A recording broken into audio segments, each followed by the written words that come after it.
Bonjour à tous. Oui. Ok, c'est bon. Je n'étais pas sûr que c'était parti. Donc oui, bonjour à tous. Bienvenue à pas mal un des derniers cours d'INF 1007. Hein?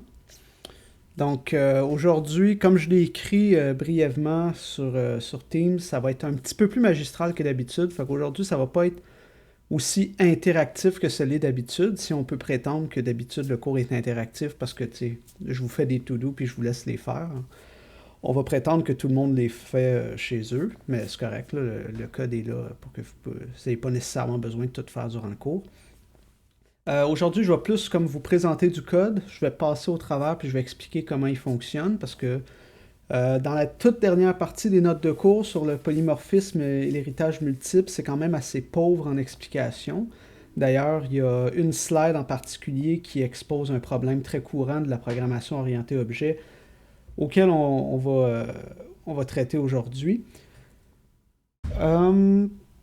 Donc, avant tout, je veux juste faire un petit update sur ce qui va se passer pour, dans le fond, la semaine prochaine, qui est la dernière semaine de cours. Donc, comme vous l'avez vu, et comme tout le monde s'est mis à chialer sur les différents forums et autres espaces de communication, les examens finaux ont été poussés, en fait, ont été devancés de 2 jours. Donc, c'est pas 2 jours ouvrables, c'est vraiment 2 jours. Parce que de toute façon, en Polytechnique, on a des examens dimanche matin en premier lieu, fait que ça change rien que on mette des examens qui étaient supposés d'être le vendredi, genre le samedi ou des trucs de même. Ce que ça implique pour nous, c'est que les examens commencent plus tôt que prévu, donc le dernier cours de lundi, donc ce cours-là, ici, là, celui du 7 décembre, on ne l'aura pas, parce que les examens commencent à cette journée-là à cause du devancement. Fait que les 2 seuls cours qui nous restent, c'est lundi prochain et jeudi prochain. Ce que ça implique aussi, c'est que si on regarde dans le plan de cours, donc si... Je sais pas si je l'ai d'ouvert. Ouais, ok. Donc si on regarde dans le plan de cours ici, ce qu'on était supposé de faire, donc cette semaine, on devait faire 11.4. Puis ensuite, la semaine prochaine, on faisait le reste du chapitre 11, qui était les notions pas plus avancées, mais disons des trucs autour de l'orienté objet, puis des trucs de Python qui ont rapport avec les classes en général. Donc, peut-être les data classes, puis les décorateurs, toutes ces choses-là. Finalement, cette matière-là ne sera pas à l'examen. Donc, la dernière partie du chapitre 11, il n'y en a pas. Donc, tout ce que vous avez comme note de cours jusqu'à présent, c'est la matière du cours. La semaine prochaine, on va faire 2 cours de révision. Donc là, on était supposé de faire 2 cours de matière la semaine prochaine, un cours de révision la semaine d'après. Finalement, la semaine prochaine, on fait 2 cours de révision. Puis, sans trop en parler tout de suite, parce que je vais faire un post probablement demain pour vous poser des questions là-dessus, mais étant donné qu'on fait juste de la révision, la semaine prochaine, j'ai pas de nouvelle matière à vous montrer. On va peut-être faire des exemples un peu plus poussés ou un peu plus le fun, là, dépendamment de vos goûts. Donc, qui mettent ensemble toute la matière, étant donné que j'ai plus besoin de vous montrer de la nouvelle matière. Fait que c'est à la fois un avantage et un inconvénient. C'est sûr que pour vous, à cause que vous avez ultimement... autant ce cours-là est utile dans votre vie, je sais que vous avez un examen à faire dessus, puis ultimement, c'est vos notes qui comptent. Donc, c'est sûr que pour vous, avoir moins de matière, ça fait votre affaire. Est-ce que les notions qu'on aurait dû apprendre vont être abordées au cours suivant? J'imagine quand tu dis au cours suivant, tu veux dire en INF 10-15. La réponse est oui et non. En INF 10-15, on va voir de l'orienté objet plus avancé, mais ça va... C'est le gossage en Python, bien sûr, on ne le fera pas la session prochaine parce qu'on fait du C++. Mais quand même, la semaine prochaine, de façon informative, je vais introduire des notions plus avancées. Fait que je crois finalement, étant donné le changement de programme, que je vais faire le chatbot avec vous la semaine prochaine, même si c'est 300 lignes de code que je dois vous cracher d'en face. J'ai pas de nouvelle matière à amener, puis c'est quand même un exercice qui était intéressant du point de vue de l'orienté objet. J'ai de l'héritage, j'ai des décorateurs, j'ai des data classes. Fait que les décorateurs, les data classes, je vais vous les introduire la semaine prochaine, mais ça ne sera pas évalué. Fait que si vous l'oubliez 2 heures après que le cours soit fini, c'est pas grave. Ben, du moins, c'est pas grave pour l'examen. Ça pourrait être grave pour vous. Fait que ouais, ça va être ça le programme d'ici la fin de la session. Donc, on approche de la fin comme vous voyez. Puis, fait que ça. La semaine prochaine, je vais faire le chatbot. Puis, l'autre truc que je vais faire un post là-dessus. Ça va être probablement un sondage. J'ai plusieurs idées en tête. Puis, je vous laisserai choisir. OK. Pour aujourd'hui. Donc,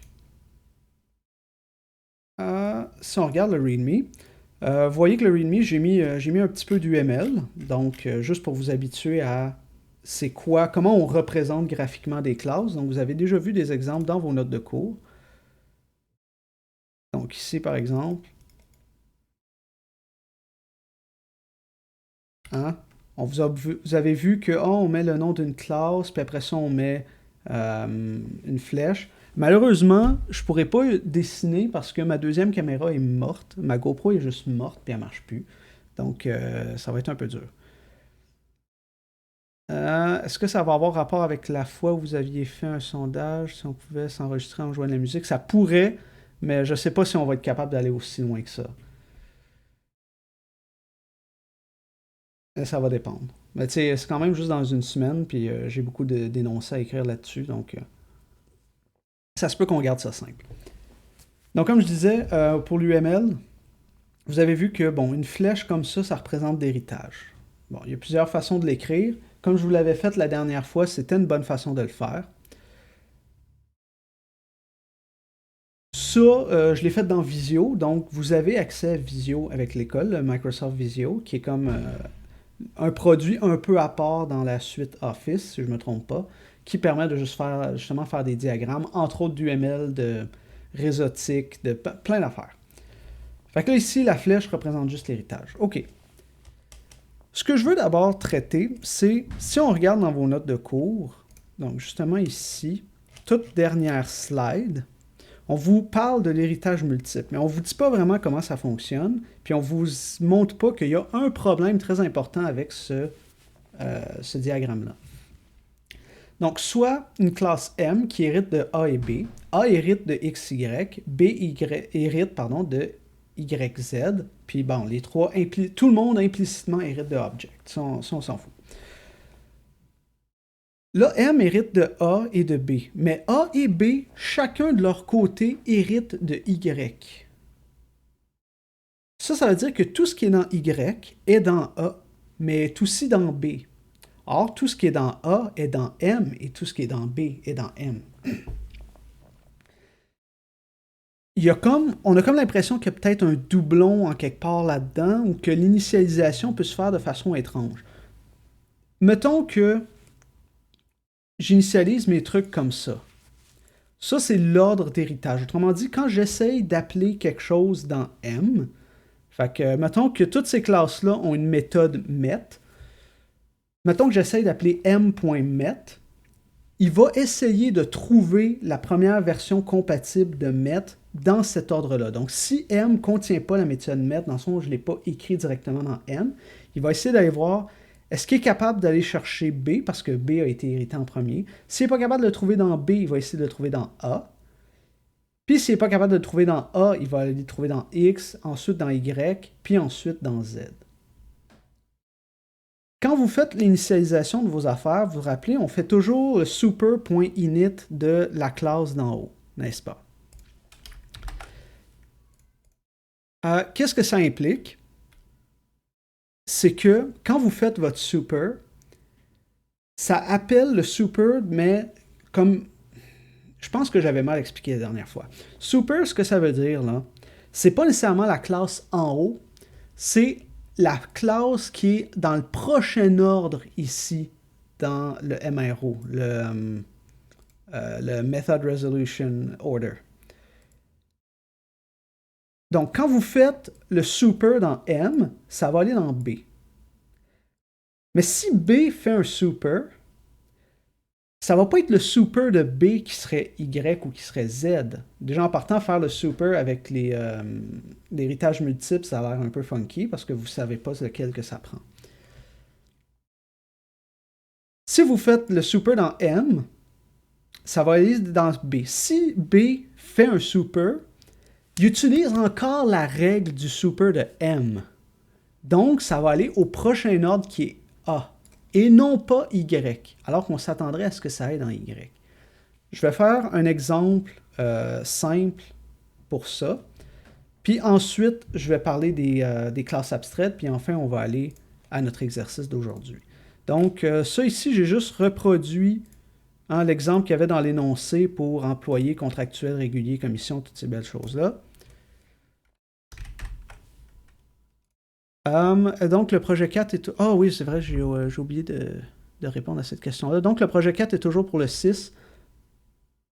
On s'en est pas parlé, donc, en théorie, la date de remise n'a pas changé. Même si, en fait, on serait supposé... Il n'y a pas d'examen le 6, à ma connaissance. Donc, ça devrait pas être un problème. Fait que ouais. C'est encore à remettre le 6. Jusqu'à nouvel ordre. Ça se peut qu'on vous update là-dessus. Je dois vous avouer qu'on n'y a pas trop pensé. Le changement de date, là, ça nous a été dompé dessus comme ça vous a été dompé dessus. Là. On a eu peut-être 2 jours l'information avant vous. Là. Fait que, on essaye tous de s'adapter.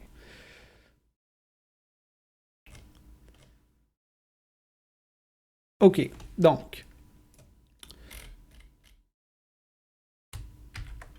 Soit ce paquet de classes-là ici. Donc, qu'est-ce que j'ai là? J'ai une classe A, une classe B, une classe C et une classe D. Donc, si je regarde dans le README, ici, j'ai fait un petit exemple avec ça. Donc, soit une classe A qui a un P1, un P2. Là, je pense dans mon exemple, je n'ai pas le P2, je vais l'ajouter. Un B qui a un P1, P2, P3 qui hérite de A. Donc, le P1, P2, là, c'est celui de A. Donc, soit, mettons que c'est des propriétés dans A. Puis un C qui a P1, P2, autrement dit, qui s'initialise encore là avec les trucs de A, et qui a aussi un P4. Donc, la seule différence qu'il y a entre B et C, c'est que B a un P3, C a un P4. Puis D hérite de ces deux-là, donc il y a P1, P2, P3, P4. Puis mettons que D, il s'ajoute rien d'autre. OK, on va implémenter ça. Donc, mettons, ici, je me rajoute une propriété P2, comme ça. Puis là, je vais enlever le truc intelligent que j'ai fait. Vous allez voir que ce que je vais faire aujourd'hui, c'est comme un petit peu clever. Mais c'est comme la bonne façon de régler le problème du losange en Python. Il y a une bonne façon de régler le problème du losange. Donc, le problème du losange, je vous le rappelle, c'est quand vous avez cette forme-là. Donc, ça fait finalement un losange, là, si on mettait des lignes droites. C'est-à-dire que vous avez une classe qui hérite de deux classes, qui héritent chacune de la même classe mère. Donc, vous vous retrouvez en théorie avec comme 2 fois la classe A dans la classe D. C'est un problème qui est courant dans l'orienté objet en général. Puis pas mal tous les langages ont une façon différente de régler ce problème-là. Vous allez voir en C++, la session prochaine, la solution est en fait plus simple qu'en Python, ce qui est rare dans la vie que quelque chose est plus simple en C++ qu'en Python, mais ça, c'est un des cas rares. OK, donc, mettons, self P1, P2. Fait que j'ai, mettons, j'initialise P1 et P2. Puis là, juste pour des raisons de débogage, je vais afficher que j'ai appelé le init de A. OK, fait que là, je retourne ici P2. So far, so good. Là, maintenant, ma classe B. Qu'est-ce qu'elle a, ma classe B? Elle a un P3 en plus. Donc, B hérite de A. Donc, ici, mettons que je ne pense pas au losange, puis je fais juste ce que j'ai fait la dernière fois, bien nécessairement, si je veux initialiser B, je serais mieux d'avant ça initialiser son parent qui est A, parce que B est un A, donc je vais me dire, OK, je vais initialiser mon A avant en faisant mon super, comme j'ai fait la dernière fois. Puis ensuite, j'initialise les trucs qui sont spécifiques à B, donc mettons P3. Fait que ici, je vais avoir P1, P2 et P3. Donc self P3 est égal à P3. Je me mets une propriété P3 ici. La propriété ici était clairement pas absolument nécessaire. J'aurais pu laisser ça tel quel, là, comme des attributs normaux, mais ça fait des classes un peu plus complexes. OK. Puis là, ensuite, j'ai C qui aurait, mettons... Puis là, je sais que ça a l'air lourd un petit peu, puis que ça a l'air de ne pas s'en aller en quelque part, mon affaire, mais ça s'en va en quelque part, je vous le dis. Donc, mettons que C, maintenant, j'ai P1, P2 et P4. Fait que j'ai finalement la même affaire que B, mais j'ai un P4 au lieu d'un P3. Fait que, mettons, ici... Là, ici, je vais enlever la petite méthode que j'ai mis là. Pas nécessaire.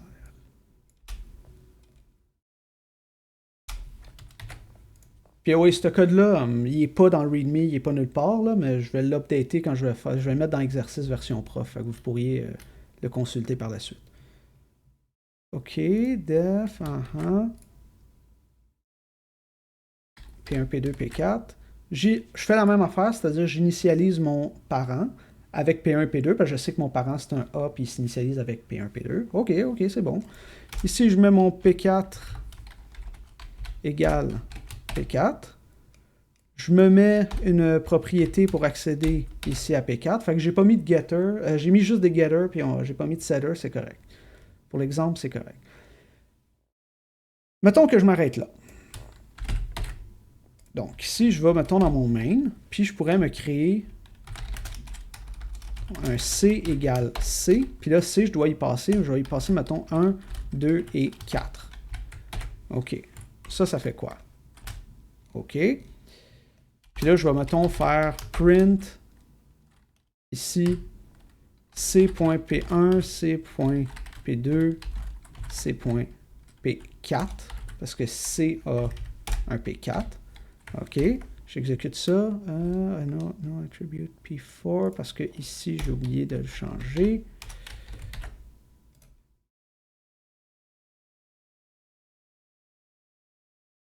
Je suis dyslexique. OK. Donc, je me crée un C. Donc, qu'est-ce que ça me crée un C? Ça va ici, puis d'abord, avant de faire quoi que ce soit, il va se créer un A. Donc, il va initialiser son A. Donc, on s'attendrait à ce que ça affiche le A.init et que ça affiche le... Oh, zut, est-ce que j'ai parti le chatbot? Je pense que je l'ai peut-être pas parti le chatbot, en fait.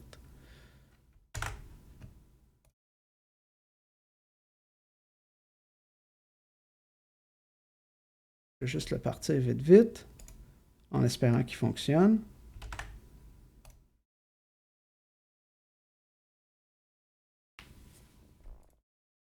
Donc, si je le teste... OK, c'est bon.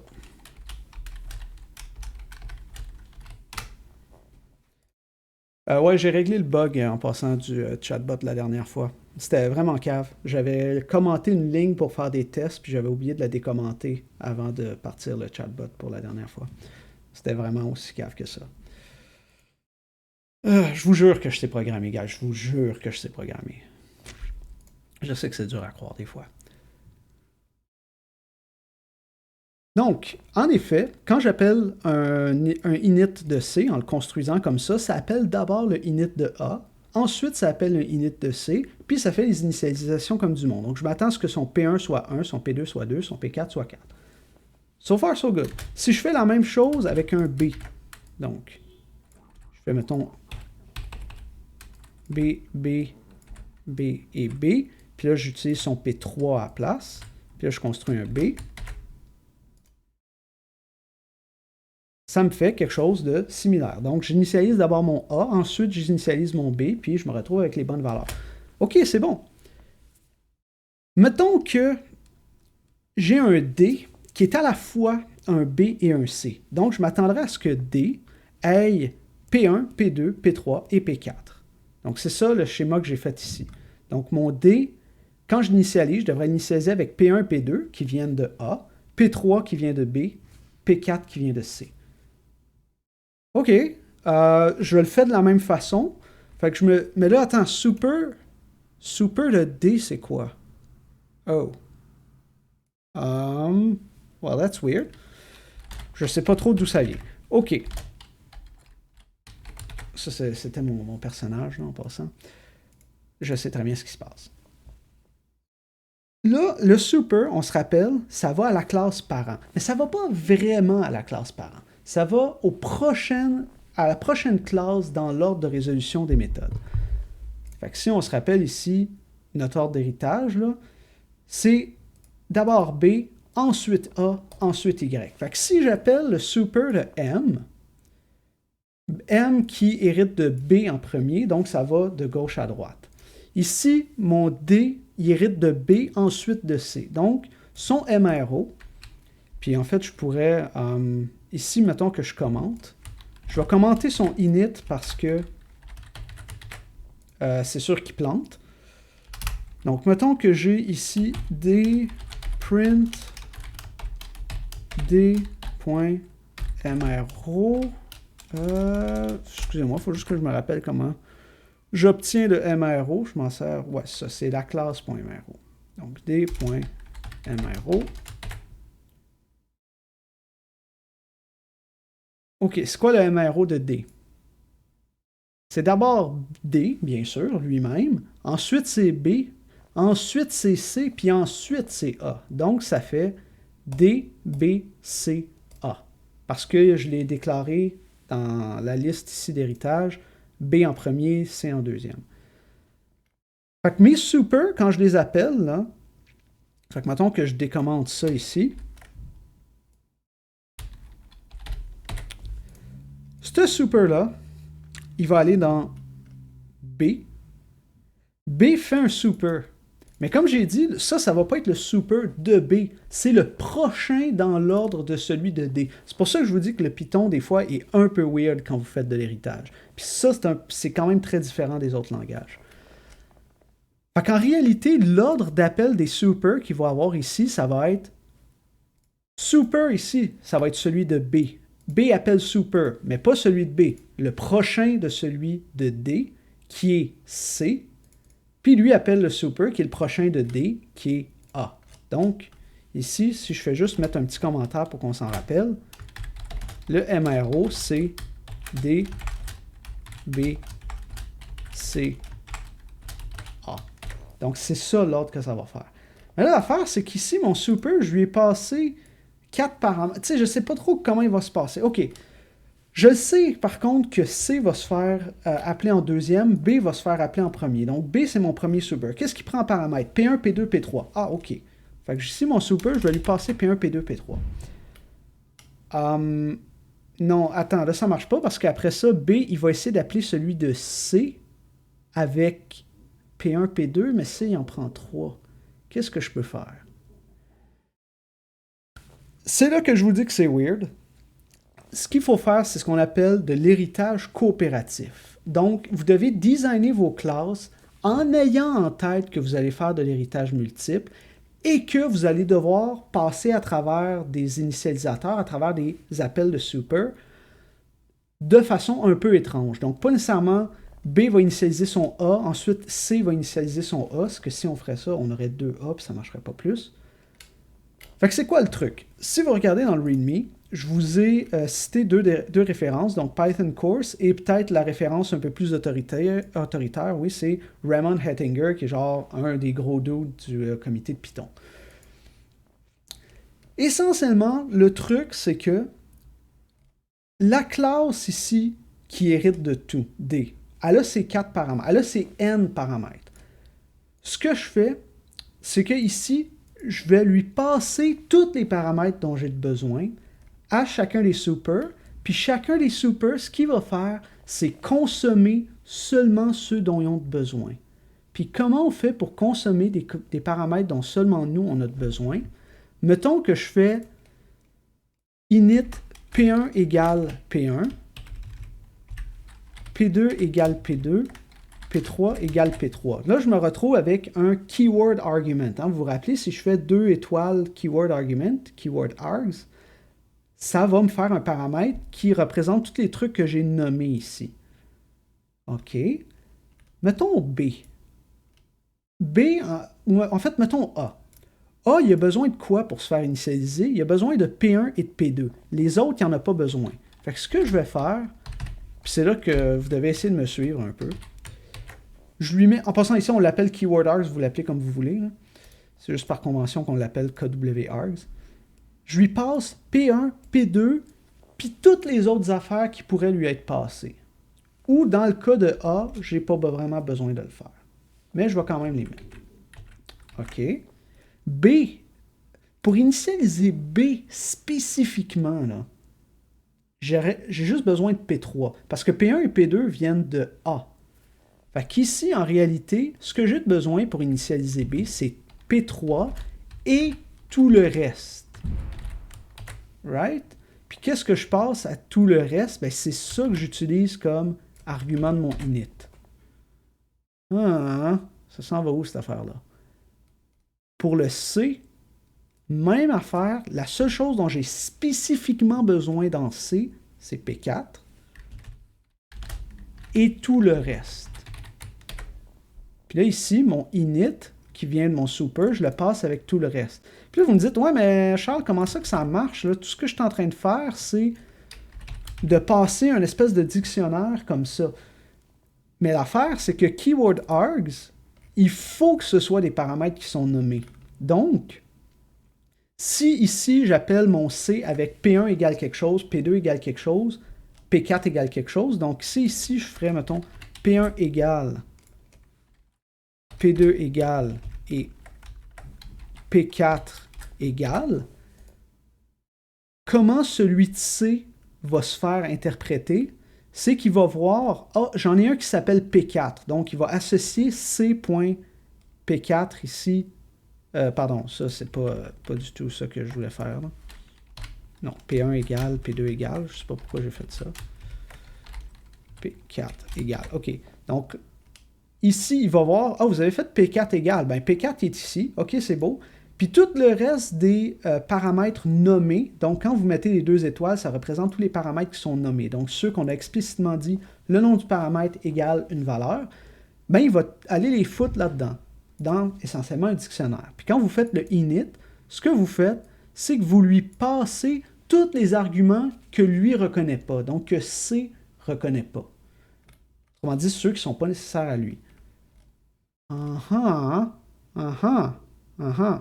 Donc, quand je fais ici ma classe D, P1 égale P1, puis là, je ferai mon P4 égale P4, qu'est-ce qui se passe? Là, comme j'ai dit, mon super, il va aller dans celui de B. Celui de B, il prend quoi en paramètre? Il prend juste un P3 et tout le reste. Donc, tout le reste, ici, ça va être P1, P2 et P4. Ben oui, parce qu'il va consommer le P3 parce que c'est le seul qui attrape explicitement. OK? B va faire ses affaires. Pour faire ses affaires, il appelle le init. Le init, c'est le prochain dans la liste, c'est-à-dire C. OK? Le C, ici, il prend le P4. Donc, il va consommer le P4. Fait qu'est-ce que B ici lui passe? Ça va être P1, P2 et P4 parce qu'il a consommé le P3. Fait que ce qui se passe ici, là, à C, tu vas avoir P4, P1 et P2. OK? Là, il appelle son super. C'est quoi le prochain dans la liste? Le super, c'est le A. A prend 1 et 2. Fait qu'ici, il va lui passer 1 et 2. Parce qu'il a consommé le 4, puis tout ce qui lui restait, c'était 1 et 2. Fait que là, ici, ça va s'en aller dans A. Ben, A, il y a P1 et P2. Ici, je ne suis pas obligé de le mettre, l'argument qu'il y a là, parce que je ne m'en sers pas. Il va initialiser son 1, il va initialiser son 2. Bon, là, je pense que j'ai fait une petite erreur de syntaxe, là, mais... ouais, c'est ça. Takes two positional arguments. Ouais, c'est ça, ici. Donc, on va juste commenter ça. Quand j'initialise un C, il va d'abord initialiser le A, puis ensuite le C. Jusque-là, il n'y a rien qui a changé par rapport à tantôt. Mettons que j'initialise un D. Donc, si je fais D égale D, mais là, je suis obligé de mettre des paramètres nommés. C'est pour ça que la technique rend les choses un petit peu plus difficiles ou un petit peu moins familiers. Pour utiliser cette technique-là avec les arguments nommés, vous devez utiliser les arguments nommés pour initialiser vos paramètres. C'est pas la fin du monde. Anyway, on aime ça, utiliser des arguments nommés. C'est une feature de Python que tout le monde aime en premier lieu. Fait que si je ferais, mettons, P1 égale 1, P2 égale 2, P3, P4, puis un petit P3 égale 3, qu'est-ce qui va arriver? Je vais mettre des breakpoints ici dans chacune des méthodes de init. Juste pour vous montrer exactement qu'est-ce qui se passe. Fait qu'ici, super, puis ça ici.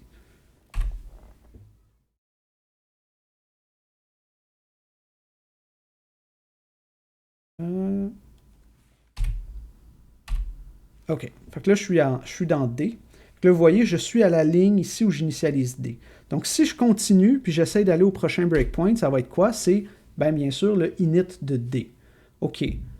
P1 est égal à 1, P2 à 2, P3 à 3, P4 à 4. C'est en effet ce qu'on a passé en paramètres. Ça devrait surprendre personne. Là, si je vais à l'intérieur de ce init-là, ça va être quoi, ce init-là? C'est celui de B. P3 égale 3. Puis c'est quoi mes keyword args? C'est P1 égale 1, P2 égale 2, P4 égale 4. Donc les keyword args, quand vous les déclarez comme ça fait un dictionnaire. Fait que là, j'ai enlevé mon P3 de mon dictionnaire. Là, je vais appeler mon super. Ça va être lequel, le prochain? Ça va être C, on s'en doute, parce que c'est le prochain dans la liste. En effet, c'est C. mon P4 égale 4. Donc là, je lui ai passé P1 égale 1, P2 égale 2, P4 égale 4, comme ça ici à mon init. Puis là, qu'est-ce qui me reste? P1 égale 1, P2 égale 2. Puis là, je fais mon truc avec mon P4. Jusqu'à présent, qu'est-ce qui s'est passé? J'ai fait mon A init. Ouais. En fait, je vais enlever l'exemple qu'il y avait avant parce que sinon l'affichage n'est pas super clair. OK, fait que là, je suis dans C. Puis si j'exécute encore le super, ça s'en va dans celui de A. Puis mon keyword args, ben, il est vide. Parce que je ne lui ai pas passé autre chose. Il a consommé P1 et P2. Ah! Eh bien. Eh bien, eh bien. Fait que là, il a initialisé A en premier. Ensuite, il a initialisé C. Ensuite, il a initialisé B. Puis ensuite, il a fait le spécifique à D. C'est probablement à peu près ce qu'on veut. Parce que si on y pense, là, j'arrête ça. Dans cet exemple-là, si B est un A et C est un A, dans la très grande majorité des cas, là, avant de faire ce qu'on a besoin de faire dans B, on aimerait ça que sa partie A, mettons son P1 et son P2, soit initialisée avant de commencer à gosser avec son P3. Parce que B est un A. Donc, tout ce qu'il y a dans A va être dans B, puis on pourrait s'attendre à ce que le A soit construit avant de construire tout ce qui est spécifique à B. Fait que ça, c'est le truc. Vous pourriez le faire avec des arguments positionnels, donc vous n'êtes pas obligé de le faire avec des arguments nommés, mais ça implique de bien mettre l'ordre des choses, puis de ne pas vous tromper dans l'ordre des paramètres de vos méthodes, puis ça peut compliquer le développement pour vous. C'est plus simple de juste utiliser des paramètres complètement nommés, ici. Bon, là, c'est sûr que l'autre truc un peu étrange qu'on voit, c'est que mettons que je l'exécute ici, le C se fait initialiser avant le B. Parce que ce qui est arrivé, c'est que ça fait un appel, on dirait, qui est comme un peu récurrent, un peu récursif, c'est que le D est allé dans le B, qui est allé dans le C, qui est allé dans le A, puis ensuite c'est revenu, donc le A s'est exécuté, le C, ensuite le B, ensuite le D. Mais en théorie, ça ne devrait pas changer grand-chose. Si vous faites un design qui a à peu près de l'allure, il n'y a pas de lien entre B et C. Donc que j'initialise un B en premier ou un C en premier, ça ne devrait rien changer si vous avez fait un design qui a à moitié de l'allure. Du moment que pour faire les trucs que j'ai besoin de faire dans D, les deux soient initialisés, peu importe ils ont été dans quel ordre. Je ne sais pas si c'était vraiment trop avancé puis vous n'avez rien compris. Puis c'est pour ça que je vous ai lié deux références qui les expliquent un peu plus en détail puis avec des exemples différents. Moi, c'est de ça que je me suis inspiré pour faire l'exemple d'aujourd'hui. Est-ce que ça va être à l'examen? Probablement pas. Je pense pas qu'on va vous demander de résoudre on the fly un problème du losange comme ça dans l'examen, vu que c'était pas quand même dans les notes de cours. Mais c'est tellement un problème qui est courant en programmation orientée objet que il fallait que je vous montre comment le faire en Python. Il y a des façons de faire qui sont moins pythoniques puis plus simples, mais ça, c'est la bonne façon de faire. C'est ça que Raymond Hettinger vous dit de faire. Généralement, quand Raymond Hettinger vous dit de faire quelque chose en Python, vous le faites. Donc, ça serait la solution. Est-ce qu'il y a des questions ou est-ce qu'il n'y a pas de questions parce que je vous ai tellement perdu que vous ne savez même pas par où commencer? Si vous avez compris ça, vous avez compris tout ce qu'on va faire dans la deuxième partie du cours parce que j'ai réutilisé exactement ce concept-là.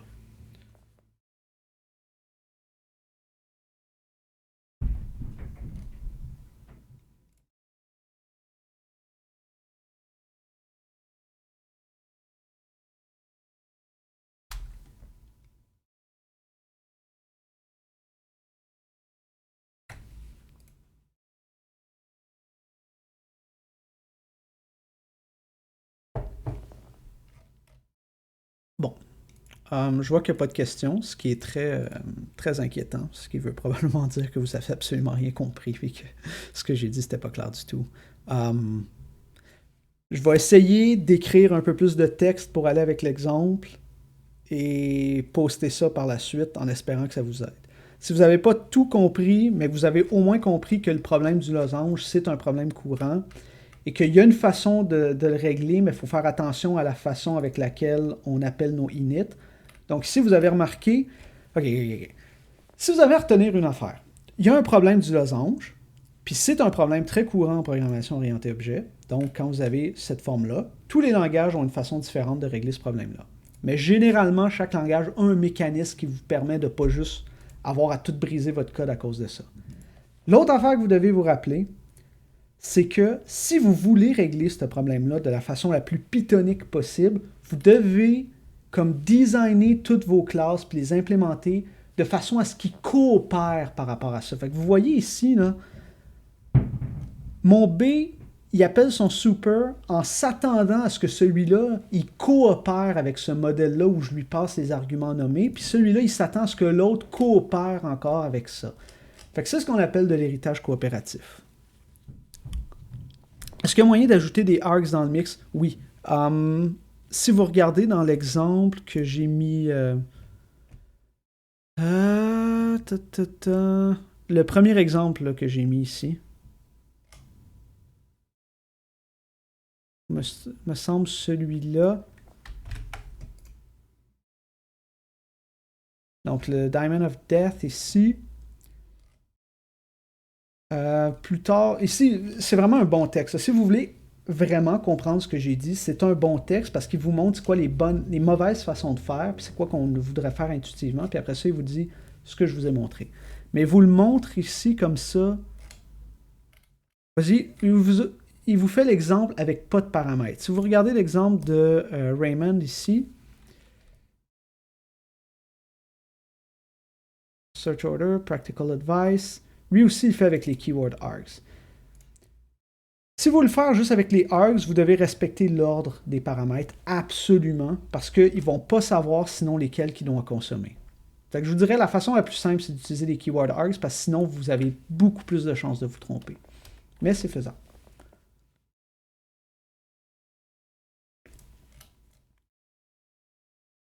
OK.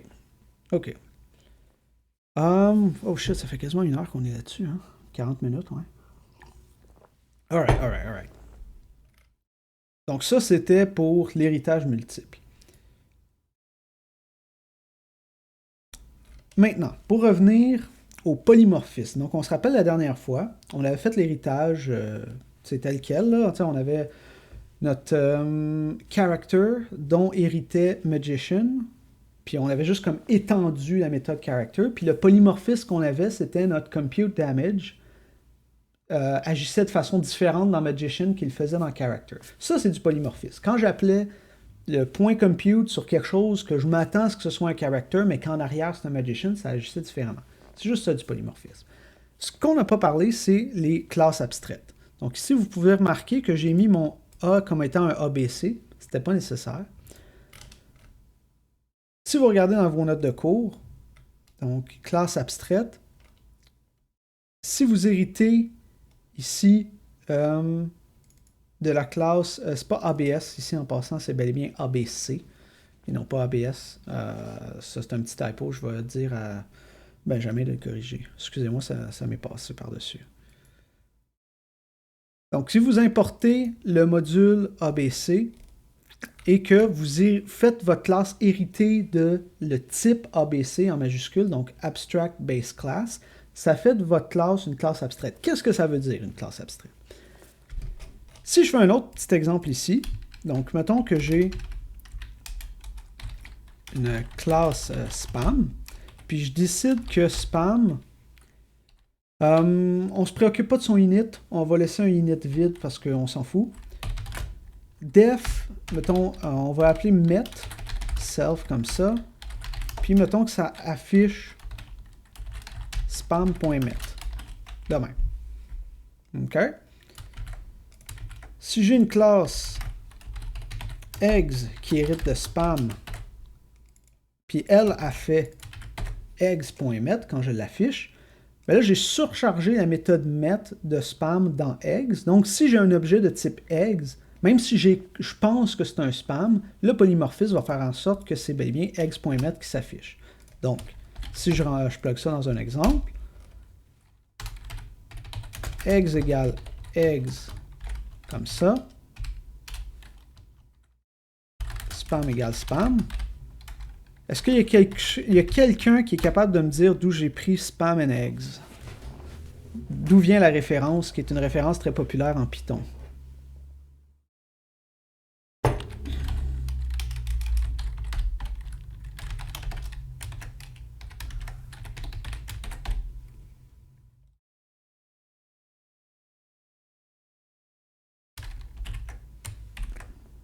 Non. Ça vient d'un...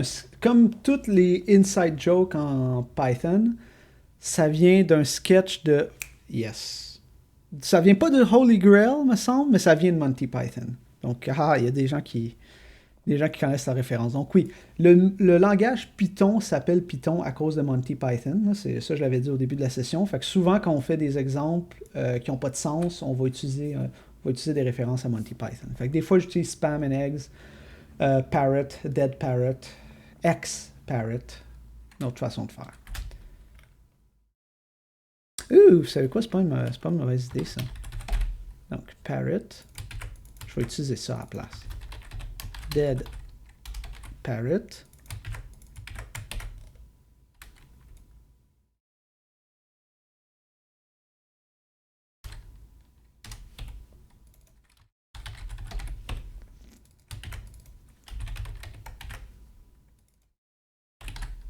Des P comme ça, donc P et des P. OK. Donc j'exécute ça.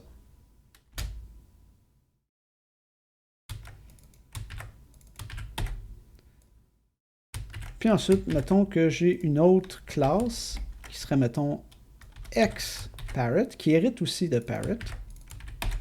Comme ça. Donc, si j'appelle le point .met sur un objet de type parrot, ça appelle cette version-là, puis sinon, ça appelle cette version-là. Il n'y a rien qui nous surprend, c'est ce qu'on a vu la dernière fois. Mais mettons que je dis, la version que j'ai là dans parrot, elle doit être réimplémentée. Donc, je dis, parrot, c'est une classe abstraite. Puis qu'est-ce que ça veut dire, une classe abstraite? C'est une classe qui n'est pas concrète. C'est quoi la différence entre abstrait et concret? Un concept, c'est concret. Un concept, c'est abstrait. Un concept ne peut pas être un objet. On ne peut pas instancier un concept dans un objet concret. Tandis que quelque chose de concret, c'est quelque chose qu'on peut tenir. Et donc, quelque chose qui peut exister dans le monde physique. C'est si on regarde la chose de façon philosophique. Vous avez remarqué, en informatique, il y a quand même beaucoup plus de philosophie que ce à quoi on s'attendrait. Fait que mettons que je dis parrot, là, c'est quelque chose d'abstrait, c'est un concept. Fait qu'ici, je pourrais lui dire, ce parrot-là, la méthode met, elle existe, mais elle doit être implémentée par ses enfants. Donc, ce qu'on fait, c'est on fait raise not implemented error si on essaye d'appeler met sur parrot. Mais ça veut aussi dire que je suis quand même capable d'instancier parrot dans un objet. Fait qu'ici, si j'essaye de faire le code que j'ai fait là, qu'est-ce qui arrive? Ben, bien sûr, quand je fais p.met, ça fait un not implemented error parce que c'est ce que j'ai fait. Mais je suis quand même capable d'instancier p. Ça n'a pas vraiment de sens d'être capable d'instancier quelque chose d'abstrait. Je ne devrais même pas être capable de le faire en premier lieu. Eh bien, c'est ça le concept d'une classe abstraite qui revient dans les autres langages de programmation, c'est-à-dire quelque chose qui représente un concept, qui a une interface publique, des méthodes ou qui a même des attributs, mais qu'on ne peut pas instancier. Donc, comment on fait ça? C'est que ici, la classe parrot, on la fait hériter de abc.abc, donc du type abc comme ça. Puis toutes les méthodes qui doivent être réimplémentées dans les classes en dessous, donc les méthodes qui font en sorte qu'elles deviendraient concrètes, on leur met le décorateur ici, abstract method.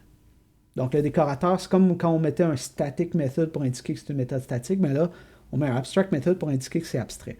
Fait que là, qu'est-ce qui va arriver si je fais ça? Oh, il m'arrête avant même d'arriver là. Il m'arrête ici. Oh, je me rends compte que vous ne voyez pas ma souris. Excusez-moi. Très drôle. Une chance que je surlignais les affaires.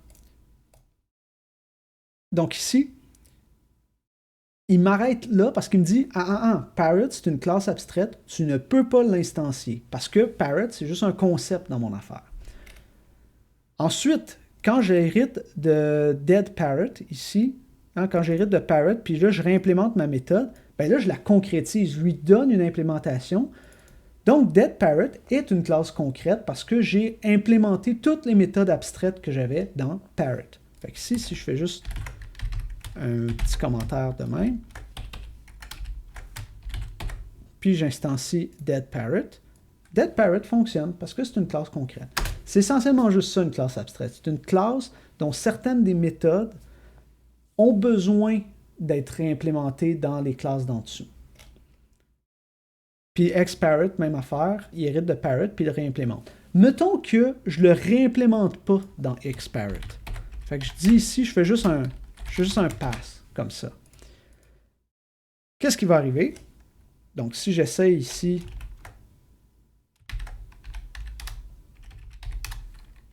Donc, xparrot, ep.met, il va m'arrêter là, avant même d'arrêter là. Pourquoi? Ben, parce que xparrot est encore une classe abstraite. Je ne l'ai pas déclaré comme une classe abstraite. Parrot est une classe abstraite. Mais quand j'hérite d'une classe abstraite et que je ne réimplémente pas toutes ces méthodes abstraites, je suis encore abstrait. Donc c'est pour ça que si j'exécute ça ici, ça me dit je ne peux pas instancier classe abstraite xparrot parce que je n'ai toujours pas, j'ai pas réimplémenté toutes ces méthodes abstraites. C'est juste ça une méthode abstraite finalement. Je sais que j'ai dit abstraite vraiment beaucoup de fois dans les dernières 5 minutes. Là. Genre, il y a moyen de faire un meme avec ça. Mais c'est important de comprendre. Parce que ça, c'est quelque chose qui revient dans tous les langages de programmation. Donc en Java, vous avez des classes abstraites et des interfaces. En C++, vous avez des classes abstraites, mais vous n'avez pas vraiment d'interface parce qu'ils ne font pas vraiment la différence entre les deux. En C#, même affaire. Tous les langages orientés objets ont le concept d'une classe abstraite parce que c'est un concept global. Est-ce qu'il y a des questions sur les classes abstraites? Ici, dans le fond, pendant que vous écrivez votre question, je peux juste vous faire remarquer un truc. Je peux mettre, ici j'ai fait Raise Not Implemented Error. C'est le standard de ce qu'on fait quand on n'a rien à mettre dedans. Mais je pourrais lui mettre une implémentation par défaut. Fait que, mettons, je pourrais lui mettre print parrot.met comme ça. Ça va pas la rendre moins abstraite. Le fait qu'elle a une implémentation par défaut, ça la rend pas moins abstraite. Donc si je l'exécute encore, ça plante encore. Ce que je peux faire maintenant, c'est que je pourrais, par exemple, utiliser l'implémentation qui vient d'en haut, donc ici de met, comme ça. Mettons que je commente ça ici. Fait que là, dead parrot, il appelle son super, donc le parrot ici ABC. Fait qu'il va utiliser la version qui est fournie ici, puis ensuite, il va afficher sa propre version. Ou on pourrait dire, ouais, dead parrot, j'ai pas vraiment grand-chose de spécial à faire, je vais juste appeler la version par défaut. C'est correct aussi, mais généralement, une méthode abstraite, on va pas vraiment lui mettre une méthode, une implémentation par défaut. Maintenant, est-ce qu'une classe abstraite peut avoir un init? Une classe abstraite peut parfaitement avoir un init. Même qu'elle va probablement en avoir un. Fait que mettons que parrot ici, qu'est-ce qu'elle aurait comme paramètre? Ben, elle aurait, mettons, son maker. Parce que quand un perroquet meurt hein, dans le sketch, on se rappelle tous du sketch du Dead Parrot de Monty Python. It is dead, it has gone to meet its maker. Donc, ici, je ferais, mettons, self-maker égale maker. Son maker, bien sûr, étant Dieu, c'est juste une expression en anglaise très, très courante. OK. Maintenant, mettons que je veux initialiser dead parrot. Donc, je fais init. Puis là, je pourrais faire comme j'ai fait la dernière fois, c'est-à-dire... Là, je fais pas mon truc funky avec les keyword args. Là. Ça, c'est juste pour régler le problème du losange pour faire de la construction coopérative. C'est pas ça que j'essaie de faire. Là, je fais comme on l'a fait la dernière fois. Donc, je vais commencer par appeler mon super, comme ça, point init maker de même. Maker. Super point. Ah, ici, je vais y mettre un petit égal none.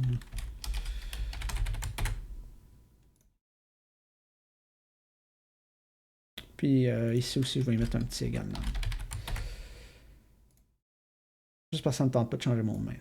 Fait que ici, je peux parfaitement initialiser. En fait, probablement que tu vas vouloir avoir un init dans ta classe abstraite. Tantôt, tout le problème qu'on avait ici, là, par rapport à init, là, à cause de l'héritage multiple, ce problème-là, on va le régler exactement de la même façon, mais en plus, on va avoir des classes abstraites. Fait que là, on va prendre une pause, puis en revenant de la pause, on va faire une extension du programme qu'on a fait la dernière fois, donc avec le jeu, en implémentant tout ce diagramme de classe-là. Donc, plutôt que d'avoir un character magician, là, on va avoir un character, un weapon user, un spellcaster, un magicien, des classes d'armes, pour que tout soit bien modulaire, puis que les choses fonctionnent à peu près comme on devrait s'y attendre. Fait que c'est ce qu'on va faire en revenant de la pause. Mettons dans 10 minutes. Donc, comme d'habitude, on se donne un petit 10 minutes.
OK, on va reprendre.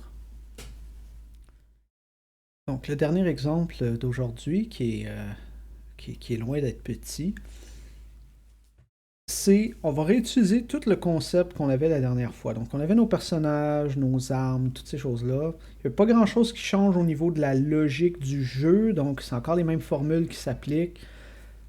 Le code de simulation de la bataille, donc on se rappelle ici, la dernière fois, on avait mis un petit code qui simulait une bataille entre des personnages. C'est à peu près la même chose, c'est juste que j'ai explicité un petit peu plus les choses ici pour que ce soit plus clair, puis aussi pour que ça fonctionne. Mais sinon, après, j'initialise, je fais run battle, puis j'affiche qu'est-ce qui s'est passé. Fait que, les interfaces, d'un point de vue très macroscopique, n'ont pas vraiment changé. J'initialise des personnages, je leur donne des armes ou des sorts ou des trucs de même. Je leur mets des états, puis ensuite je roule ma bataille. Puis ma bataille, ben, ce code-là a juste une ligne qui va changer, puis en fait, elle va changer pour devenir plus simple et plus modulaire. OK, donc, soit le diagramme de classe suivant qui nous semble familier, là, il ne devrait pas trop nous surprendre. Donc, j'ai un personnage qui a un niveau, un nom, toutes ces belles choses-là. Mais qu'est-ce que je dis? Cette classe de base-là, là, character, il faut qu'elle soit abstraite. Donc moi, avant ça, ma classe character, c'était un personnage qui a une arme, puis qui peut s'en servir, puis c'était une classe que je pouvais instancier directement. En fait, je le faisais, la moitié de mes personnages, c'était de la classe character. L'affaire, c'est que ça supposait bien des affaires sur qu'est-ce qu'un personnage, puis qu'est-ce que ça peut faire. Donc je disais, un personnage, ça a un nom au niveau des stats, ça a aussi une arme, puis ça a une façon de calculer le dommage qu'il fait avec son arme. L'affaire, c'est que c'est-tu vraiment tous les personnages qui ont une arme? Tu sais, on y pense, là. Tous les personnages, mettons, ont un nom, puis ont du HP, parce que tous les personnages sont vivants, puis ben, ils doivent avoir un nom pour les identifier dans notre jeu. Ça, c'est un peu plus technique. Puis c'est sûr qu'ils doivent avoir du HP parce qu'ils sont vivants.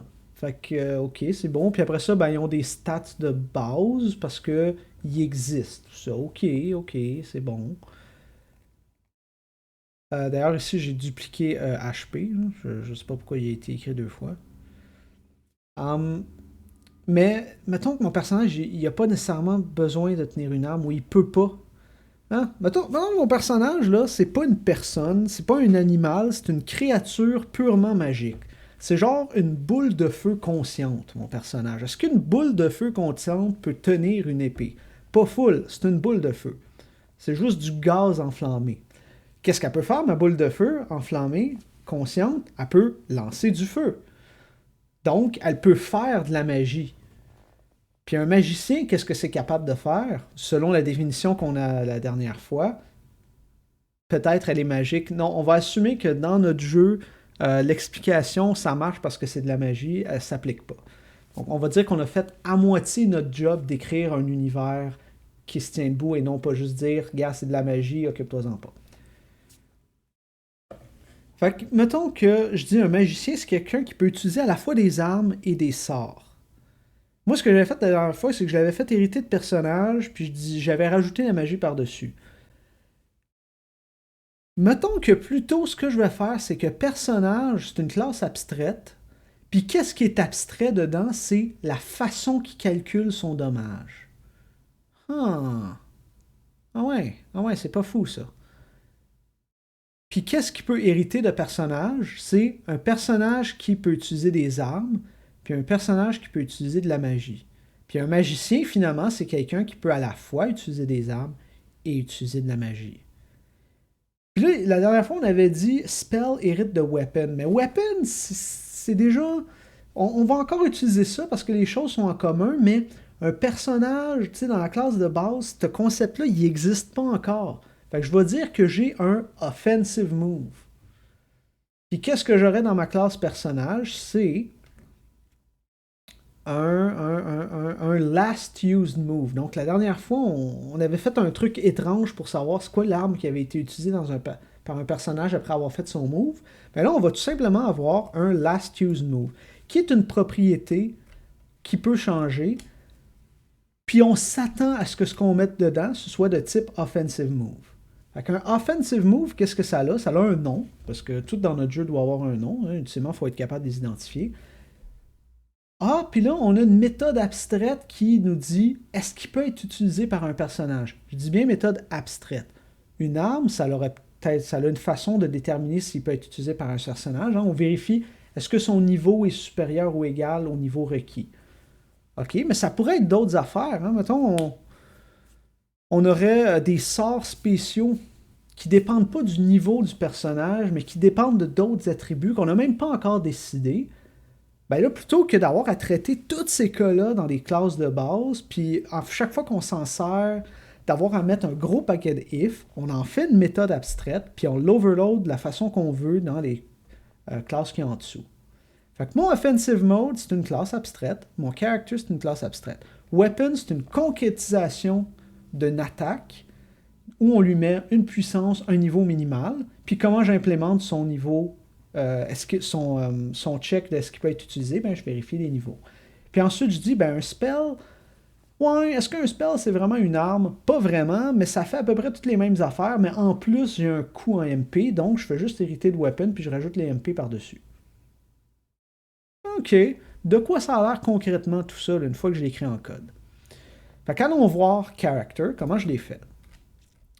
Donc, première chose que j'ai faite, juste pour que ça ait un peu plus de sens, j'ai sorti de la classe character la méthode globale qui calcule le dommage selon un certain modèle. Juste parce que là, elle n'est plus autant attachée à character qu'elle l'était avant. Maintenant, c'est plus comme une règle de notre jeu en général. Fait que je l'ai mis comme une fonction globale, c'est bien correct. C'est juste un choix que j'ai fait. Maintenant, j'ai ma classe Offensive Move. Qu'est-ce qu'elle a? Elle a un nom. Elle a sa propriété de nom. On ne peut pas changer le nom. Donc, on a le même truc que la dernière fois, c'est-à-dire on a un getter, mais on n'a pas le setter qui va avec. Puis là, j'ai une méthode abstraite, peut être utilisée par, puis je lui passe un personnage en paramètre. Puis ça, c'est ma méthode abstraite. Puis je raise not implemented. Par défaut, ça n'a pas d'implémentation. Il n'y a pas d'implémentation par défaut. En effet, j'ai aucune façon de vérifier que ça l'est. Le concept de niveau minimal n'est même pas encore dans Offensive Move. Puis ensuite, j'ai ma classe personnage. Ben, qu'est-ce que j'ai dit qu'il y avait dans mon personnage? Un nom, un niveau, des HP, attaque-défense. Attaque-défense parce que ça peut être des trucs globaux. C'est pas obligé d'être concrètement de l'attaque physique ou de l'attaque magique ou de la défense physique, tout ça. Tu sais, ça peut être quand même abstrait. Fait que je vais quand même dire que tout le monde a le concept de attaque et de défense. Juste parce que faut que ça fitte avec ma méthode globale. Il faut quand même que je mette des contraintes. Fait que là, vous voyez, faites pas juste lire le code puis comme penser à comment je vais écrire mon Python. Pensez à comment je passe à travers la série de décisions que je dois prendre pour designer mes classes. Donc là, j'ai dit, OK, j'ai une méthode, j'ai une façon globale de calculer le dommage, puis là-dedans, il y a de l'attaque puis de la défense. Probablement que je devrais mettre ça dans ma classe personnage de base, parce que tout le monde en a besoin.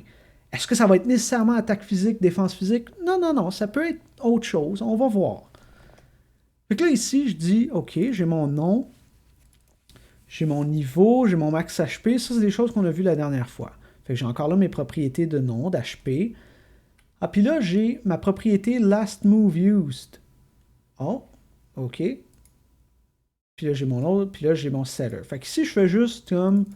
On lui passe quelque chose, on s'attend à ce que ce soit un offensive move. Fait que ici, j'ai juste mis le type hinting, qui affecte pas l'interpréteur, mais qui vous dit comme développeur, ah, je m'attends à ce que ce soit un offensive move. J'aurais pu ensuite mettre un isInstance, mais regarde, on va garder le code relativement simple. Puis ça, étant donné que c'est des propriétés, ben des propriétés, on se rappelle, ça agit comme des méthodes. Hein? J'ai un get, j'ai un set. Je pourrais les surcharger dans les classes d'en dessous. C'est ça que je dis dans le README. J'ai une implémentation ici qui fait juste affecter à cette variable-là, à l'intérieur. Je pourrais décider de passer par-dessus puis d'en donner une autre implémentation dans les classes en dessous. Puis le polymorphisme va s'appliquer sur les propriétés aussi. Donc, n'oubliez pas, le polymorphisme s'applique autant sur les propriétés que sur les méthodes, parce que les propriétés, ce sont des méthodes. En fait, c'est un ensemble de méthodes avec un petit emballage syntaxique par-dessus. Puis enfin, j'ai ma méthode abstraite ComputeDamage qui, elle, n'est pas implémentée. Je sais que je dois me servir de cette formule-là d'une façon ou d'une autre, mais je n'ai pas façon par défaut de l'implémenter comme ça, parce que je dis, mettons le power, là, je ne sais pas d'où il vient. Fait que je dis, ça doit être implémenté par ces enfants. Puis ensuite, take damage. Plutôt que de faire directement le moins égal damage, comme on le faisait la dernière fois à l'extérieur, on va se dire, non, non, non, je vais mettre ça dans une classe qui est dans mon interface publique, donc ma classe en haut.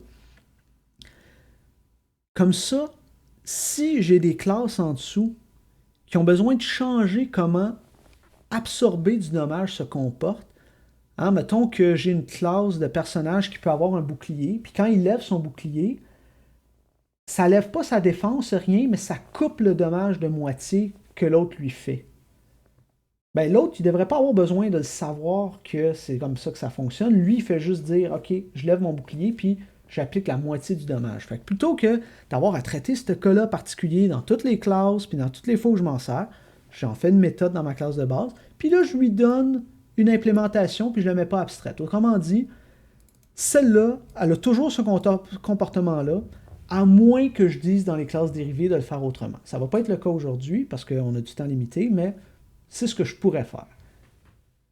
Fait que là, j'ai implémenté toute mon interface ici. On oublie le HP ici qui est dupliqué, là. Je m'en excuse. Mais là, je n'ai pas défini qu'est-ce qui peut être une arme, qu'est-ce qui peut être un sort. Donc, on va aller dans Weapon User. Donc, un Weapon User, quelqu'un qui utilise une arme, ben, c'est un personnage qui peut utiliser des armes. Fait que si vous regardez qu'est-ce que j'ai dans mon Weapon User, ben, j'ai d'abord ma classe Weapon qu'on avait la dernière fois, qui a le Make Unarmed, qui a la puissance par défaut pour les points, toutes ces belles choses-là. Puis en plus, qu'est-ce que j'ai? Ben, j'hérite de Offensive Move. Donc, vous voyez ici que je n'ai pas mis la propriété name. Ce que je fais, c'est que j'appelle son super, puis je lui passe le nom. Puis ensuite, j'initialise son power, son min level. Et comment j'ai implémenté ça ici? Ben, je l'ai fait comme j'ai fait la dernière fois. Fait que vous voyez, j'ai juste comme repris du code qu'on a fait la dernière fois. Il n'y a rien qui devrait nous surprendre de « Hey, ça vient d'où ça? » On les a tous vus. Mais sont arrangés différemment. Puis j'ai mon make on arm qui n'a pas changé. Fait que maintenant, quand je veux savoir si une arme peut être utilisée, ben plutôt que de vérifier directement, mettons, à l'intérieur de Weapon User, ce qu'on va faire, ben je peux directement juste appeler Can be used by, puis ça fait partie de l'interface de Offensive Move, donc en théorie, n'importe quoi qui hérite de Offensive Move doit implémenter ça. OK. Maintenant, de quoi a l'air un personnage qui peut utiliser des armes physiques? Bon, là ici, j'ai mis les mêmes paramètres que pour Character parce que je vais réutiliser. Fait que là ici, en fait, on peut enlever tout ça. Ici, on met juste param, keyword args, ce qui est passé à Character. Donc, autrement dit, j'ai besoin de rien de plus comme attribut initialisé dans Weapon User. Qu'est-ce que je rajoute par-dessus? Je rajoute le concept de Weapon. Donc ici, je me suis mis une propriété qui est la même que la dernière fois. Donc si j'essaie de lui passer une arme nulle, ça fait l'arme par défaut, donc les points. Puis là ensuite, plutôt que de vérifier directement ici, est-ce que mon niveau est suffisant? Ah ben, l'arme, elle sait si ton niveau est différent. Fait qu'ici, cette vérification-là ne dépend pas de la classe Weapon User, mais dépend de spécifiquement quelle arme j'ai utilisée. Là, on voit que les choses comme se séparent un peu plus, puis on délègue un peu plus, puis on hardcode de moins en moins les choses pour laisser plus d'espace à l'ajout de nouvelles fonctionnalités par la suite. Fait que si mon arme me dit que je ne suis pas capable de m'en servir, fait que c'est l'arme qui me dit si je ne suis pas capable de m'en servir, je lance mon exception comme on fait la dernière fois, puis si tout va bien, je m'affecte l'arme. Ça rien qui nous surprend, ça ressemble exactement au code qu'on avait la dernière fois, mais arrangé un petit peu différemment. Puis enfin, j'ai mon compute damage qui est exactement le même que l'autre fois, c'est-à-dire j'utilise mon level, j'utilise le power de mon arme, mon attaque, ma défense, un crit chance, puis un intervalle random. Ouais, c'est nice. Ma classe est plus petite qu'elle l'était la dernière fois. Hein. On se rappelle, la dernière fois, la classe character avait tout dedans. Là, celle-là, elle a juste besoin des trucs qui ont rapport aux armes. Tout ce que j'ai rajouté ici, c'est des trucs qui ont rapport aux armes. Puis là, la seule affaire que j'ai rajoutée, c'est quand je fais compute damage, je mets à jour c'est quoi la dernière arme que j'ai utilisée avec l'arme que j'ai utilisée. Donc ça, c'est la petite update que je fais avant. Parce que je m'attends à ce qu'une fois que j'ai appelé compute damage, je peux appeler son last move use, qui est en fait une propriété, pour vérifier c'est quoi l'arme qui a été utilisée dans la dernière attaque. Oh, ok. Maintenant, de quoi aurait l'air notre spellcaster? Donc, ici, Weapon User, Spellcaster, deux choses complètement différentes. Ils n'ont pas de rapport entre eux, autre qu'ils héritent de character et qui ont toutes ces choses-là dedans. Fait que, probablement que ma déclaration de Spellcaster va ressembler à celle de Weapon User. Fait que qu'est-ce que j'ai ici? Je définis c'est quoi un spell. Puis là, pour rendre les choses plus simples, pour juste pas répéter de code, je me dis, gars, un spell comme la dernière fois, c'est juste un cas spécial d'une arme, puis en plus, elle a des points en MP. Est-ce que j'aurais pu me mettre une autre classe de base de plus? Oui, mais gars, on s'en fout. Ici, ça marche. C'est pas comme si ça brisait quoi que ce soit de faire comme ça. Fait qu'encore là, j'ai mon nom, ma puissance, mon coût en MP, mon niveau minimal. Fait que j'initialise ces choses-là dans Weapon et je me rajoute le MP cost. Fait qu'ici, étant donné que j'ai hérité de Weapon, j'ai pas besoin d'écrire plus de code que ça, comme la dernière fois. Maintenant, Spellcaster. Qu'est-ce que j'ai de plus dans Spellcaster? Puis c'est là que vous voyez que je commence à utiliser. Pour le spell, les keywords args ne sont pas nécessaires parce que c'est suffisamment simple. Mais vous voyez pour les personnages, j'ai un losange ici. Comment je vais régler mon losange? Keyword args, comme on l'a fait la dernière fois, on va consommer les arguments dont on a besoin, puis on va passer ça aux super qui nous suivent. Fait qu'ici, mettons que je regarde Weapon User. Qu'est-ce que j'ai fait? J'ai passé tous mes arguments à mon parent. Puis là, je l'avais fait parce que je disais que j'avais besoin de rien de plus. Mais en réalité, ce que je veux dire, c'est que tout ce que j'utilise comme argument doit être passé, je ne consomme rien. spellcaster, qu'est-ce qu'il doit consommer? Qu'est-ce qui est spécifique à un spellcaster? C'est tout ce qui a rapport au MP et à l'attaque magique. Donc ici, le max MP, le magic attack, je le consomme parce que c'est spécifique à spellcaster, puis tout le reste, je l'envoie au prochain. Donc le prochain dans le MRO, est-ce que ça va être un weapon user? Est-ce que ça va être un cleric, un genre de healing magic user? On ne le sait pas. J'y passe tout ce que moi, je n'ai pas consommé. OK. Là, ici, j'y passe son max MP. Je fais la même initialisation que j'ai faite la dernière fois. J'ai mes mêmes propriétés que j'avais dans Magician la dernière fois. Donc, j'ai mes MP, j'ai mon spell. Puis là, quelle différence j'ai? Plutôt que de vérifier moi-même si mon niveau est suffisant, je demande à mon spell de vérifier si je peux le prendre. Là, vous voyez, j'ai plus besoin de hardcoder 2 fois la vérification de niveau minimal. Mon spell, le truc que j'essaye de prendre, me dit si je suis capable de m'en servir. Puis bien sûr, si je ne suis pas capable de m'en servir, je raise un value error. Encore là, j'aurais pu regarder un is instance de spell pour être sûr de ne pas affecter genre une arme à mon spell, mais gars, on va garder ça simple. Puis ensuite, je fais mon affectation. Mon compute damage maintenant. On se rappelle la dernière fois, notre compute damage, si on voulait et on pouvait utiliser de la magie, alors on le faisait. Et sinon, on utilisait notre arme physique. Mais là, ici, j'ai pas ce concept-là d'arme physique dans un spellcaster. Un spellcaster, ça a juste des sorts, ça a juste de la magie. Fait que qu'est-ce que j'ai décidé de faire, c'est si je peux utiliser ma magie, alors je me sers de ma magie avec la même formule que la dernière fois. Donc, on se rappelle, pas de défense, 2 fois plus de crit que les armes physiques, le même range. Fait que ça la formule n'a pas changé. Puis si je suis pas capable de me servir de ma magie, tu sais, mettons que je suis une créature qui peut juste utiliser des sorts, j'ai plus d'MP, qu'est-ce que je peux faire? C'est rien. Je peux rien faire. Tout ce que je peux utiliser, c'est de la magie, puis j'ai plus de magie que je suis capable d'utiliser, ben, mon last use move, c'est none, puis qu'est-ce que je fais comme dommage? 0. C'est plate, hein? Ben, c'est ça. Une créature qui est magique puis qui est plus capable d'utiliser de magie, elle fait pas grand-chose. Fait qu'encore là, je décrémente mon MP, hein, je me soustrais le coût de mon MP, j'update mon last use move, je retourne le résultat du calcul. Puis sinon, je retourne 0, puis bien sûr, pas de crit. OK? Fait que là, dans 2 classes séparées, j'ai mis tout ce dont j'avais besoin pour, d'un côté, utiliser des armes physiques, et d'un autre côté, utiliser de la magie. Qu'est-ce que j'ai dit qu'un magicien était? Quelqu'un qui utilise des armes et de la magie.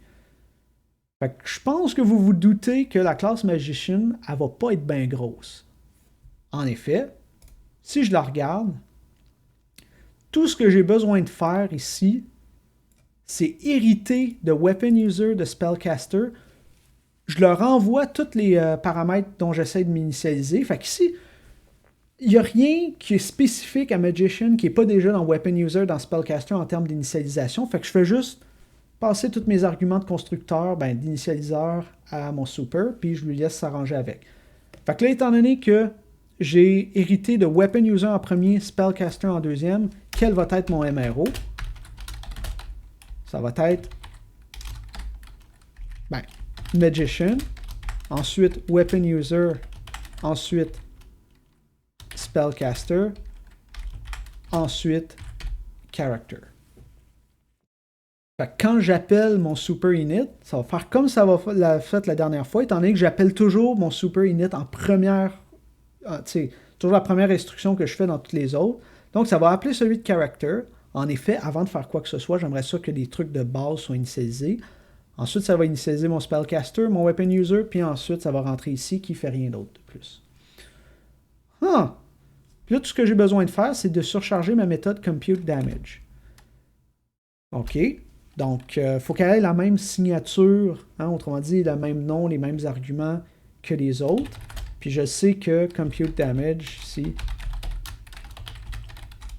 N'oubliez pas, là, Weapon User et Spellcaster, chacun de leur côté, implémentent Compute Damage. Donc, self, other, je lui passe un autre. Si on veut et on peut utiliser de la magie, donc c'est 2 choses différentes. Comment on l'avait défini la dernière fois? On avait mis directement mon spell n'est pas none et il me reste assez d'MP. Mais ce check-là, il est maintenant fait par Spellcaster. Fait que la seule chose ici que j'ai à faire de plus, c'est mon Using Magic. Ici, que je mette, mettons, à False pour partir. Puis mon Will Use Spell, c'est est-ce que je veux utiliser de la magie et est-ce que je peux utiliser de la magie. Donc, si on veut et on peut, autrement dit, if self.willUseSpell, utiliser le Compute Damage de Spellcaster. Je vais y revenir à ça. Sinon, utiliser le Compute Damage de Weapon User. Dernière fois, ce que j'avais fait, c'était pour le dommage physique. J'avais réutilisé le Compute Damage du Super qui se trouve être un personnage, qui se trouve être celui qui utilise des armes physiques. Mais là, mon Super, là, il ne fonctionne plus de la même façon parce que j'ai de l'héritage multiple. Ce que je peux faire, c'est choisir manuellement laquelle des versions je veux. Donc, ici, clairement que je veux utiliser le Compute Damage de Spellcaster. Je ne veux pas faire de copier-coller, puis je ne veux pas utiliser le Compute Damage qui est ici parce qu'il faudrait que je répète le code qu'il y a là.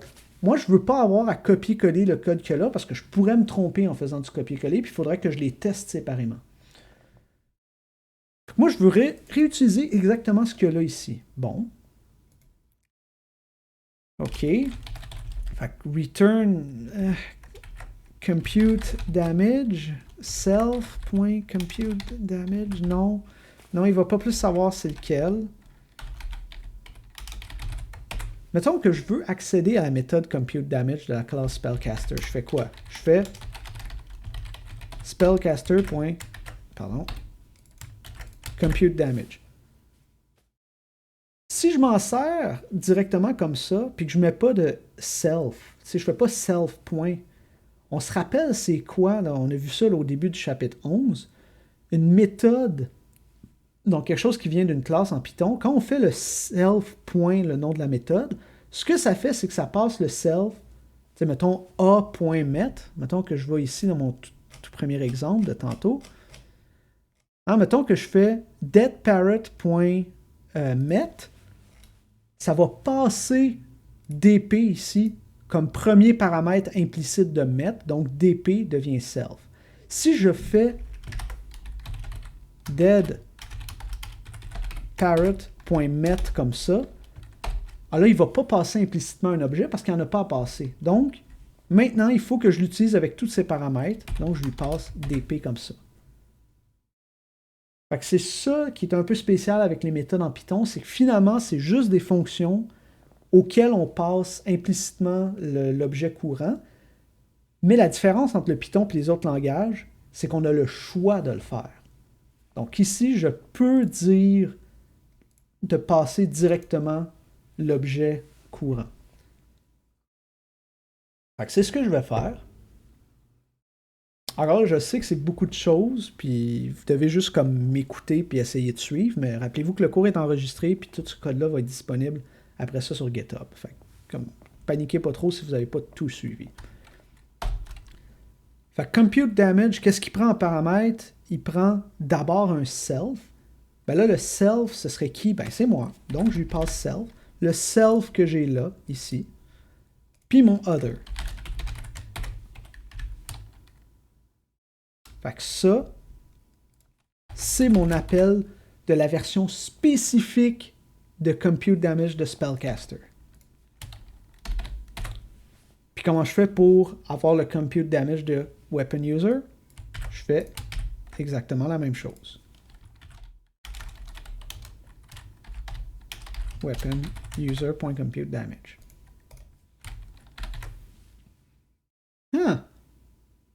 Ouais. Ça comme ça marche, ça. Bon, là, j'ai écrit bien du code d'un coup. Probablement que j'ai fait une erreur en quelque part. Fait qu'ici, je vais aller dans mon Simulate Battle. Je vais m'arrêter après, mettons, la création de mes personnages ici. Donc, tout le reste du code, là, dont je ne me suis pas servi finalement parce que je pense que l'exemple qu'on est en train de faire est suffisamment complet.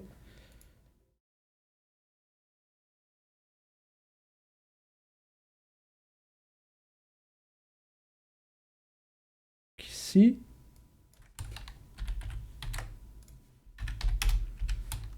Simulate Battle. Mettons que je vais dedans. Je vais à l'intérieur. Oups.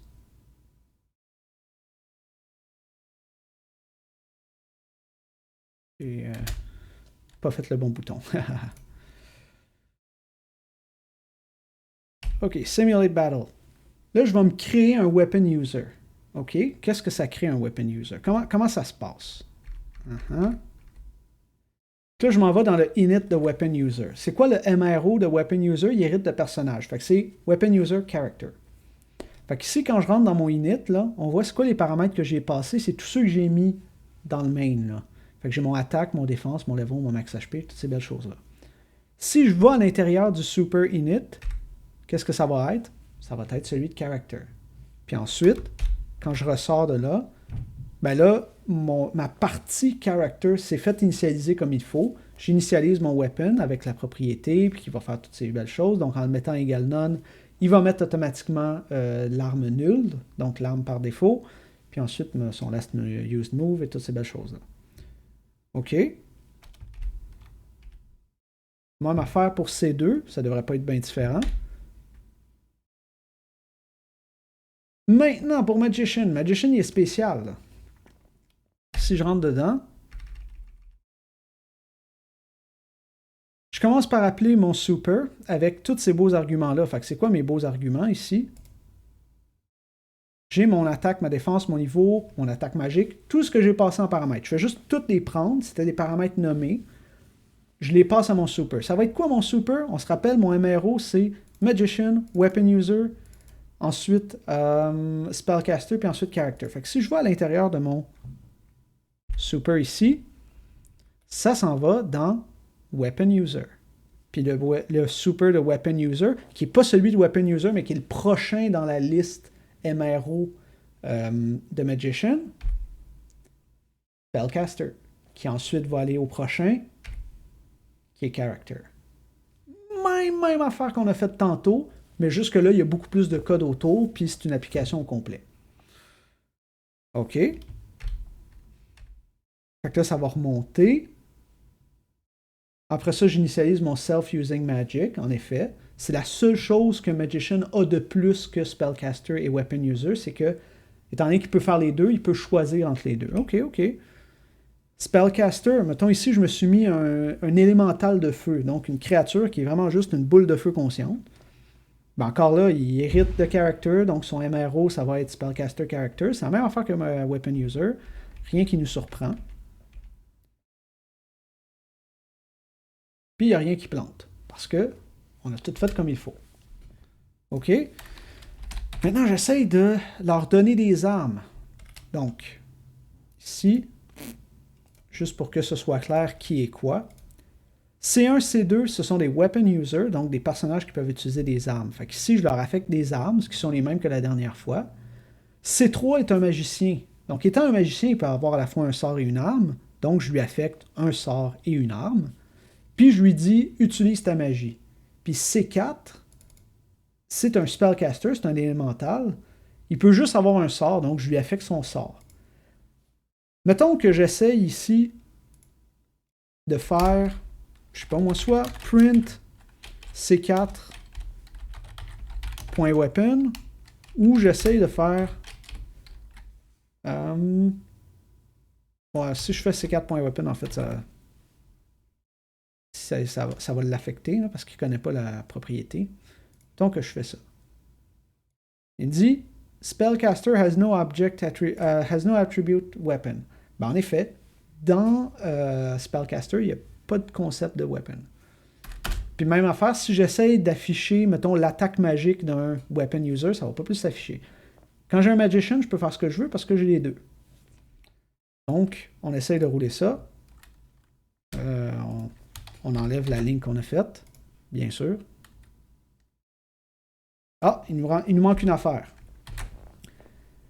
Dans tous mes cas, j'ai toujours updaté mon last used move parce que je veux être capable de savoir quand un personnage a fait son compute damage, c'est quoi l'arme qu'il a utilisée, c'est quoi le move qu'il a fait pour être capable de faire son dommage. La dernière fois, ce qu'on avait fait, c'était pas très beau. C'est avant de faire le dommage, on vérifiait, ok, si c'est un magicien, puis je le sais qu'il va utiliser sa magie, alors l'arme utilisée, c'est sa magie, puis sinon, c'est son arme physique. Puis là, si je me rajoutais d'autres classes qui héritent de character, puis qui ont d'autres propriétés, il faudrait que je rajoute plein de if instance dans cette affaire-là. Non, pas besoin de le faire. Maintenant, j'ai un last move used qui est updaté par les classes qui héritent de character. Donc, je le sais exactement c'est quoi qui a été utilisé. Fait qu'ici, après avoir fait l'attaque, je peux dire, mettons, mon weapon used, c'est l'attaquant point last move used. Mais moi, mon attaquant point name, hein, je veux le nom de la patente. Mais on l'a vu, on est capable d'avoir un last use move qui est none. Donc ça serait le seul cas particulier. Donc if is not none. Puis sinon, ben, le nom de l'arme, ça va être nothing. Comme ça. Là, j'ai pas eu besoin de faire de is instance. Le seul check que j'ai eu besoin de faire, c'est un is not none. Mais dans la vie, on en fait partout des is not none. Fait que c'est pas comme si ça avait rapport à l'architecture des classes. Si j'avais un personnage, j'avais un warrior, j'avais un cleric, j'avais un n'importe quoi, plein d'autres classes que je n'ai pas encore designées, j'ai pas besoin de changer ce code-là. Parce que le polymorphisme va faire en sorte qu'ils vont utiliser la bonne version, puis chacun les a updatés à leur façon à travers leur compute damage. Mettons que je roule ça. Même sortie que la dernière fois. Là, j'ai mon élémental qui se bat avec un des guerriers, un des personnages de base. Mettons que je change ça pour... Je fais battre le magicien puis l'autre, comme la dernière fois. Ouais. Oh! Qu'est-ce qui se passe ici? Il utilise son sort, l'autre utilise son arme, il utilise son sort encore. Là, il n'y a plus de magie. Fait qu'est-ce qui arrive? Il utilise son slingshot, il utilise son arme. Comme on l'avait fait la dernière fois. Là, vous pourriez vous dire, Charles, me semble que le code est plus compliqué que la dernière fois. J'ai pas l'impression que tu l'as amélioré le code. Bon point. Si on fait juste regarder les classes telles qu'on les a puis telles qu'on les avait, on a plus de classes, il y a plus de liens entre les classes, ça a l'air d'être plus compliqué. Et donc, moins bon. Hein, généralement, on dit quand c'est plus simple, c'est meilleur. L'affaire, c'est que maintenant, si je veux rajouter, mettons des healing spells, hein, des sorts qui permettent de remettre, ou des sorts de protection, je vais avoir autre chose que des weapon users, des spellcasters. Ben, j'ai juste besoin de rajouter une autre classe ici, puis une autre classe ici. Puis j'ai pas besoin de changer tout le reste. J'ai pas besoin de toucher à ma classe character. J'ai pas besoin de faire le truc étrange de la dernière fois où on avait le point weapon de character, puis là on s'en servait ou on s'en servait pas. Je peux rajouter plein de classes qui héritent de celle-là, puis du moment qu'elle surcharge compute damage, puis du moment que la patente qu'il y a ici à surcharge can be used by, ça marche, j'ai pas besoin d'en savoir plus. Si on avait, mettons, une heure de plus, on aurait pu se rajouter une classe Warrior ici qui hérite de Weapon User puis qui a, mettons, des armes lourdes ou je sais pas. T'sais. On pourrait s'en rajouter plein. Il nous reste juste 5 minutes, fait qu'on va s'arrêter là. Si vous voulez, en fait. Euh,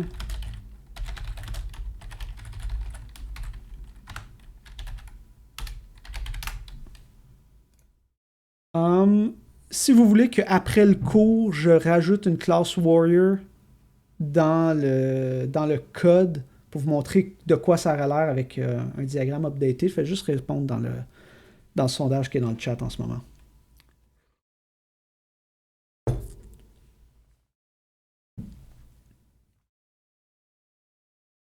OK. Fait que je vais faire ça, je vais essayer de faire ça demain. Je dis toujours ça, puis je finis toujours par le faire 2 jours plus tard, mais je vais essayer de me forcer.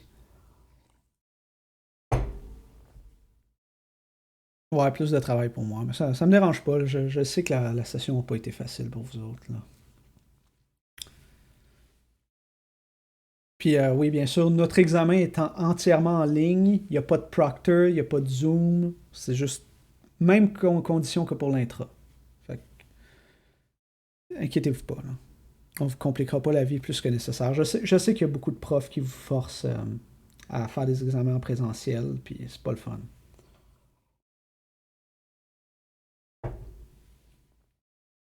Alright. Donc, juste pour vous montrer, je vais vous rajouter une classe Warrior ici, puis une classe, mettons, Heavy Weapon. Puis vous pourriez voir juste à quel point c'est facile de rajouter des nouvelles classes sans avoir besoin de changer ce qui se passe déjà. OK. Donc, c'était ça pour aujourd'hui. On a fait, je vous dirais, là, pas mal le tour de l'héritage puis le polymorphisme en Python. Du moins, pour le niveau que vous avez besoin de comprendre. Même que le truc que je vous ai montré avec le problème du diamant, c'est du Python un petit peu plus avancé. Est-ce qu'on va vous évaluer là-dessus à l'examen? Pas nécessairement. Mais on va vous évaluer sur est-ce que vous comprenez les classes abstraites, est-ce que vous comprenez le polymorphisme, qu'est-ce qui se passe dans le polymorphisme, comment les choses interagissent entre elles. Donc, s'il n'y a pas de questions, j'attends 2 petites minutes que vous écriviez vos questions s'il y a quelque chose qui n'était pas clair. Le code va être mis à jour probablement demain. En passant, j'espère que vous n'oubliez pas de faire des pulls de temps en temps sur vos repos locaux pour avoir les updates que j'ai mis dans les X versions prof. Là. Parce que sinon, vous n'avez jamais les réponses.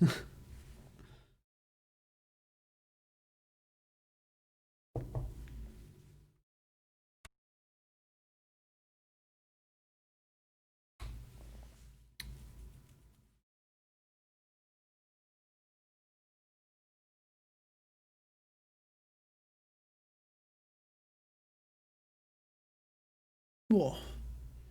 Ouais, je pense que. Ouais, je pense que vous n'avez pas vraiment de questions. Je pense qu'il est rendu tard et vous êtes écœurés, vous autres aussi. OK, donc merci à tous d'avoir été là aujourd'hui. On se revoit la semaine prochaine où on va faire le chatbot. Et éventuellement, la semaine prochaine aussi, on va faire une autre chose. On va essayer que ce soit le fun ou on va essayer que ce soit pertinent. Je vais vous poser la question là-dessus plus tard au courant de la fin de semaine. Donc, merci beaucoup d'avoir été là pour les quelques-uns qui viennent à tous les cours. Et là-dessus, à la semaine prochaine. Je sais que le cours d'aujourd'hui a été difficile, mais on a passé au travers.